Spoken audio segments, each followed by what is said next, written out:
महाभारत काल का ऐसा योद्धा जो अगर महाभारत का युद्ध लड़ता तो जंग की पूरी कहानी 1 मिनट में खत्म हो जाती। भीम के पौत्र और घटोत्कच के बेटे बर्बरीक की कहानी। बर्बरीक के पास थी दिव्य शक्ति। महाभारत की कहानी। अगर ये योद्धा लड़ा होता महाभारत का युद्ध 1 मिनट में खत्म हो जाती कहानी। महाभारत काल में ऐसे अनेक योद्धा हुए जिन्होंने अपने पराक्रम और अपनी योग्यता के बल पर सामने वाले के छक्के छुड़ा दिए। महाभारत के युद्ध में इन योद्धाओं ने अपने पराक्रम का परिचय दिया, जिसे हजारों सालों बाद आज भी लोग याद रखते हैं। उस दौरान एक ऐसा योद्धा भी हुआ जिसके एक बाण से पूरे महाभारत युद्ध का फैसला हो सकता था। उस योद्धा का नाम है बार्बरिक। पढ़े महाभारत के इस गुमनाम योद्धा की कहानी। कौन था बर्बरीक? बर्बरीक भीम के पौत्र और घटोत्कच एवं अहिलावती का पुत्र था। बर्बरीक को उसकी मां से सिखाया था कि हमेशा लड़ाई में उसे कमजोर पक्ष का साथ देना है। इसलिए वह युद्ध में हमेशा उस पक्ष की ओर से लड़ते थे जो हार रहा होता था।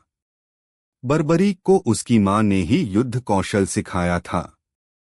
उसे शिव का अवतार माना जाता है।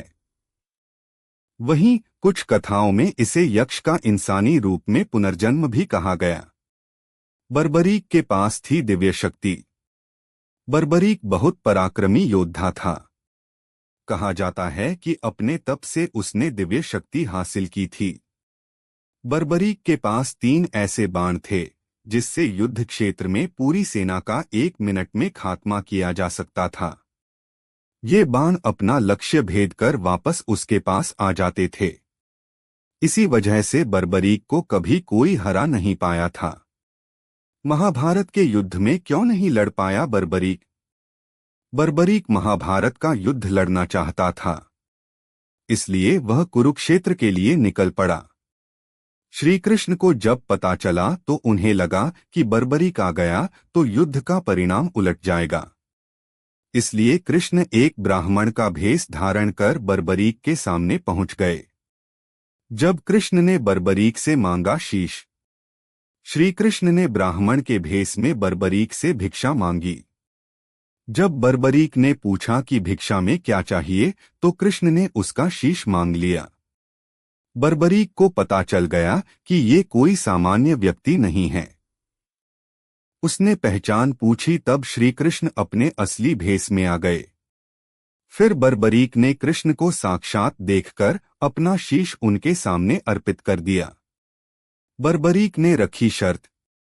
बर्बरीक ने श्री कृष्ण के सामने एक शर्त रखी थी। उसने कहा कि वह महाभारत का युद्ध देखना चाहता है। श्री कृष्ण ने बर्बरीक के सिर को एक ऊंचे टीले पर रख दिया, जहां से वह युद्ध का पूरा नजारा दिख रहा था।